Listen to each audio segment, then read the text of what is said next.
Your son doesn't need that oxygen tank." The words exploded from Naima Jackson's mouth as she stepped into the marble-footed living room of the Al Mansour estate, her worn scrubs hanging loosely on her thin frame, her hand reaching toward the young boy who sat on a velvet couch surrounded by medical equipment that had defined his entire existence. 7-year-old Khalid Al Mansour looked up with wide, confused eyes, his small hand instinctively clutching the oxygen mask that covered half his face, the clear tubing snaking down to the portable tank that went everywhere with him, the constant hissing sound that had been the soundtrack to his life since he was 3 years old.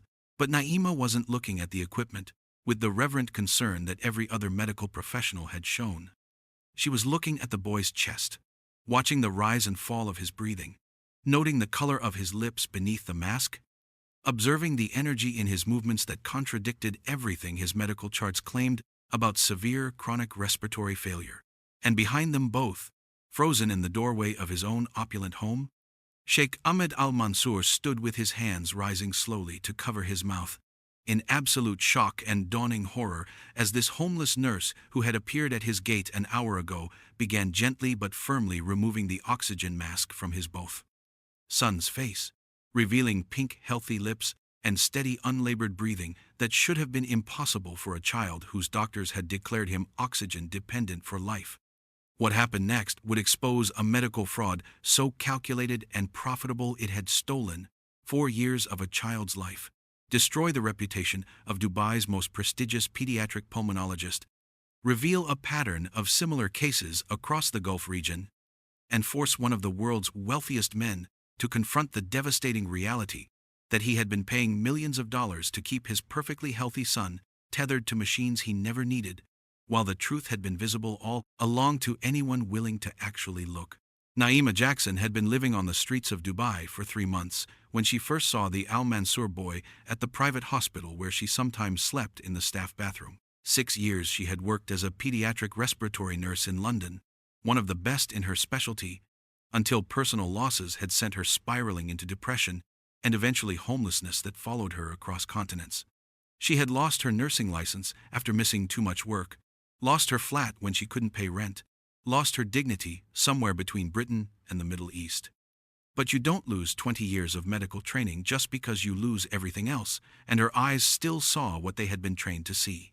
She had been washing her face in the hospital bathroom when she saw the boy being wheeled past, tethered to his oxygen tank, his father walking beside him with exhausted worry, except the boy didn't look sick. He looked bored and restless and energetic, in ways that children with real respiratory failure never looked. His color was good, his breathing unlabored despite the mask, his movements showing none of the fatigue that came with bodies struggling for adequate oxygenation. Something was wrong with the picture. She started watching for the boy during her hospital visits, learning his schedule, observing him during appointments.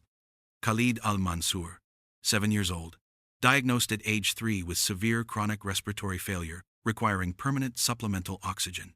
She read his chart when nurses left it unattended. The treatment notes didn't match what she was seeing. The blood oxygen saturation levels recorded were consistently low, justifying oxygen dependence. But when she observed him in the waiting room, his respiratory rate and effort suggested perfectly normal oxygen levels. She noticed something else.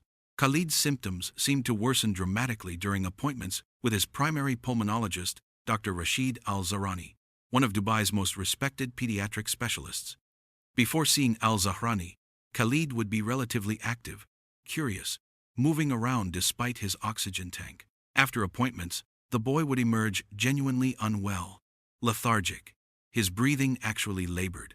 The pattern repeated across multiple observations, and Naima's medical mind began forming hypotheses too disturbing to believe, but too consistent to ignore. She knew she should walk away, that a homeless woman with no credentials had no business getting involved in a billionaire's son's medical care. But the nurse in her couldn't let this go. She spent 2 weeks watching Khalid arrive breathing easily and leave breathing poorly. 2 weeks noting which appointments preceded the worst episodes. 2 weeks reviewing medical literature about factitious disorder imposed on another and medical child abuse. Then she did something desperate. She went to the Al Mansour estate, told security she had urgent information about the young master's medical condition, and refused to leave until someone listened. Most wealthy families would have had her arrested immediately. But something about her intensity, her medical vocabulary, her specific knowledge of Khalid's condition convinced security to inform Sheikh Ahmed. And Sheikh Ahmed, a man who had spent 4 years desperately seeking hope that his son's condition might improve, made the unlikely decision to give her 10 minutes to explain herself. Those 10 minutes turned into an hour, as Naima explained everything she had observed. Every inconsistency between Khalid's diagnosed condition and his actual presentation, every pattern around Dr. Al-Zahrani's appointments, every red flag her professional training screamed was wrong.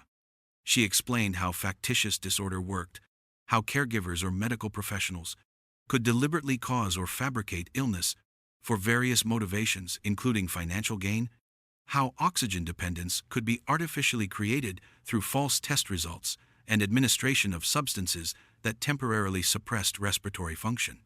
Sheikh Ahmed listened with an expression shifting from skepticism to confusion to growing horror, as this homeless woman described medical abuse scenarios that matched patterns he had never thought to question. His son had been diagnosed by one of the region's most respected specialists, but Naima was suggesting that none of the care was necessary, that Khalid's entire medical identity for 4 years had been constructed around a condition he didn't actually have. Sheikh Ahmed was 42, a self-made billionaire in telecommunications and technology. His wife had died when Khalid was 2. When Khalid was 3, he had developed what appeared to be a severe respiratory infection with genuinely low oxygen levels. Dr. Rashid Al-Zahrani had diagnosed an underlying chronic respiratory condition requiring permanent oxygen supplementation. Sheikh Ahmed had accepted this devastating diagnosis and restructured his life around his son's medical needs. He had paid millions over 4 years for treatments, equipment, medications, specialists. He had watched his energetic toddler transform into a cautious child defined by medical limitations. And now this woman was suggesting it had all been unnecessary, that his son had been made sick deliberately, that the doctor he trusted had been maintaining a profitable fraud.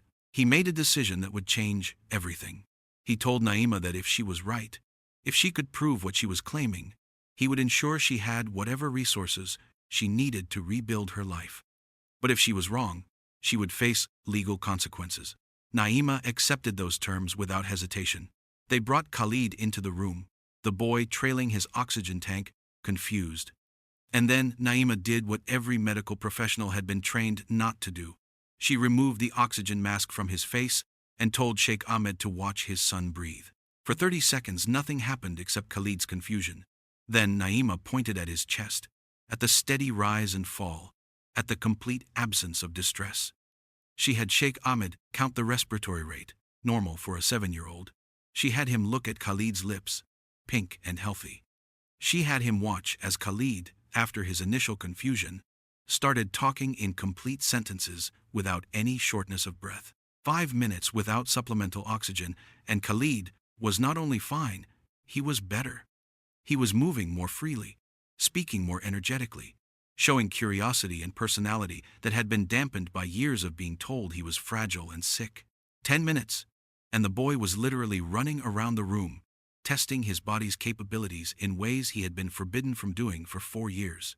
15 minutes, and Sheikh Ahmed was crying, his hands still covering his mouth, watching his son be healthy and normal, and everything he had been told was medically impossible without machines and monitoring. But Naima wasn't celebrating yet, because they had only demonstrated that Khalid could breathe normally without oxygen. They still needed to understand why his medical tests had consistently shown otherwise, why his blood oxygen levels measured low during appointments, why he genuinely seemed to struggle after seeing Dr. Al-Zahrani. She asked Sheikh Ahmed about Khalid's medication schedule, and he explained the boy took several medications daily, all prescribed by Dr. Al-Zahrani. Bronchodilators, anti-inflammatories, a specialized compound that the doctor prepared himself and described as essential for managing Khalid's unique condition. That last one made every alarm in Naima's medical brain start screaming. Specialized compounds, prepared by the diagnosing physician, medications that couldn't be traced or verified.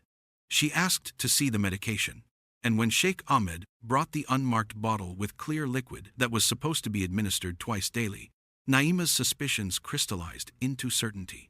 She explained that there were substances that could temporarily suppress respiratory function, that could cause blood oxygen levels to drop temporarily, that could create the appearance of respiratory distress that would resolve after a few hours. If someone wanted to maintain the appearance of oxygen dependence in a healthy child, they could administer such substances before medical appointments and testing, creating false evidence of a condition that didn't exist. The child would genuinely struggle to breathe for a few hours. The tests would show genuinely low oxygen levels. The diagnosis would be confirmed by objective measurements, and then the effects would wear off, and the child would return to baseline health that everyone would attribute to the oxygen supplementation. It was sophisticated medical fraud that would be almost impossible to detect unless someone thought to look for it.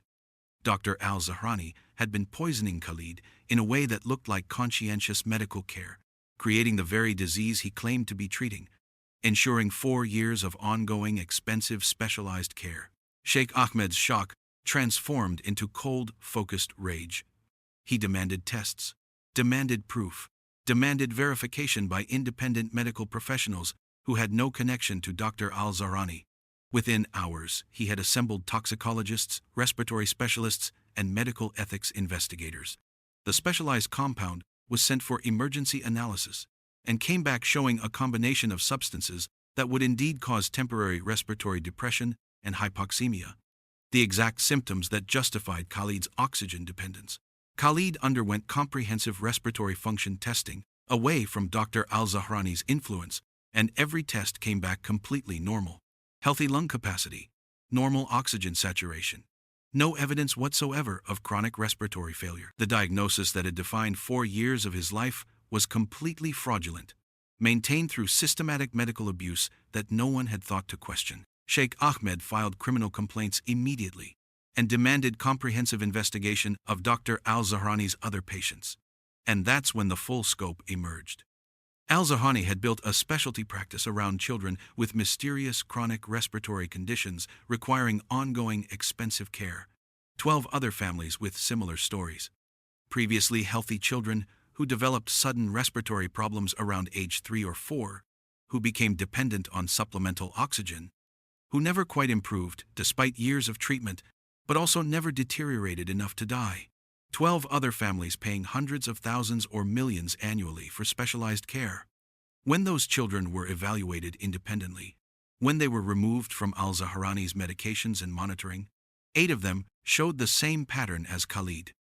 Completely healthy respiratory function that had been artificially suppressed to create the appearance of chronic disease. 8 more children who had spent years tethered to medical equipment they never needed. The medical community reacted with defensive shock. Dr. Rashid Al-Zahrani was one of the region's most respected pediatric pulmonologists, trained at prestigious institutions, published in medical journals, trusted by wealthy families across the Gulf. How could he have been systematically abusing children for financial gain? The answer was disturbingly simple. He had recognized that chronic childhood illness was incredibly profitable, that desperate wealthy parents would pay anything for ongoing care of sick children, that creating dependency ensured years of guaranteed income. He had developed methods for artificially inducing or maintaining respiratory symptoms that would justify expensive interventions. He had learned to select families with sufficient wealth to sustain long-term treatment. He had built a practice that generated tens of millions annually by keeping healthy children sick. And he had gotten away with it for over a decade, because no one thought to question a respected specialist whose diagnoses were backed by objective medical testing that he had learned to manipulate. The trial became international news, exposing the darkest possibilities of medical authority being weaponized against vulnerable patients. The evidence was overwhelming. Testimony from 12 families, toxicology reports on the compounds Al-Zahrani had prescribed, financial records showing the millions he had earned, expert testimony about how respiratory function could be temporarily suppressed to create false test results, and video of the children themselves, before and after being freed from his care. Khalid, running and playing without breathing support. 8 other children transformed from supposedly fragile patients into normal active kids. Dr. Rashid Al-Zahrani was convicted on 43 counts, including fraud, child endangerment, administering noxious substances, and medical malpractice. He was sentenced to 28 years in prison, stripped of all medical licenses, and ordered to pay restitution exceeding $70 million. For Khalid, recovery was both immediate and gradual. His breathing had never actually been impaired, so removing the unnecessary oxygen produced instant physical improvement. But the psychological impact of 4 years being told he was fragile and sick required extensive therapy to overcome. He needed to learn that his body was strong and capable, that he could run and play without risking his life, that the constant monitoring had been unnecessary constraints. But children were remarkably resilient, and with proper support, Khalid gradually reclaimed the childhood that had been stolen.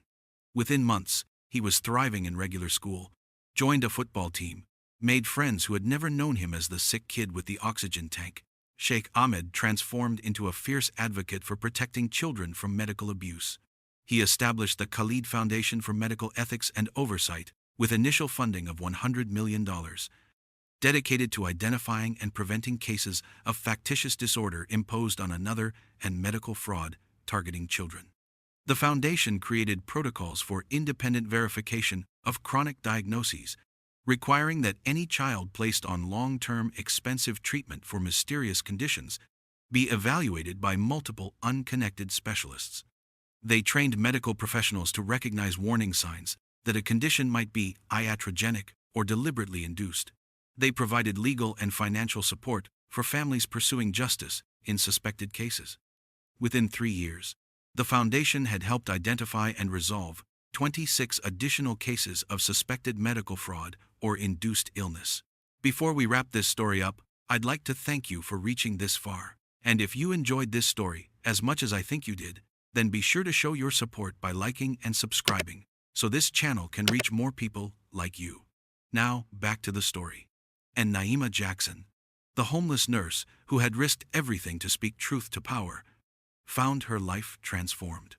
Sheikh Ahmed kept his promise, setting her up with housing, helping her get treatment for depression, supporting her through reinstating her nursing credentials. He hired her as clinical director of his foundation, leveraging her expertise and proven willingness to question authority when children's welfare was at stake.